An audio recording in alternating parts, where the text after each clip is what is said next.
गिबियावनो आंनि अननाय आरो सिबिनायखौ बयनिसिमबो बावनानै दिनैनि खौरां नोंथांमोनखौ बरायबाय। बिश्वनाथ जिल्लानि सिङाव थानाय 1 नं मिलनपुर गामिनि प्रदीप बसुमतारीनि बिसि हेलबिना दैमारी बसुमतारीया सानै गथ'खौ गारना खारना दं।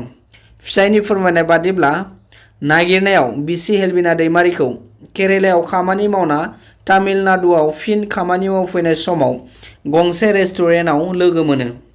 लायनो थांनाय समाव रेस्टुरेन्टनि बिगोमाया फिसाय प्रदीप बसुमतारीखौ रायना बुना हरदोंमोन।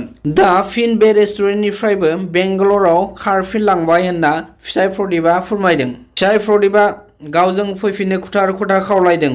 सोरबाफोर बबेयावबा बेंगालराव नुयोब्ला जानबुं नं 7418273173 आव कल खालामनो गुरै खावलायदों। आसाम पुलिस बिबानगिरि अ.सि. समरजित बसुमतारीया सासे सुबुंखौ दैनिफ्राय बोखांनानै जिउ रैखा खालामनायनि थाखाय पुलिस बिबाननिफ्राय सनानि मेडेल मोननो हादों। बिथां अ.सि. पुलिस समरजित बसुमतारीया साहस गोनां खामानि मावना दिन्थिनाय आरो सुबुं रैखाथि होनायनि थाखाय आसाम पुलिस डि.जि.पि.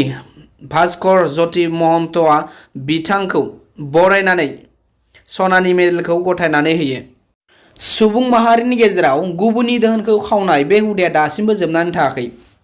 अर्गेनेस बसुमतारीनि न'नि आलमारि एरख'ना 1 लाख रां खावना लांदों। चिरां जिल्लानि सिङाव थानाय आमगुरि बिटिनि गामिनि अर्गेनेस बसुमतारीनि न'निफ्राय सिखावआ एबा सोरबा सिनाय मोनै सुबुङा 1 लाख रां खावना लांदों।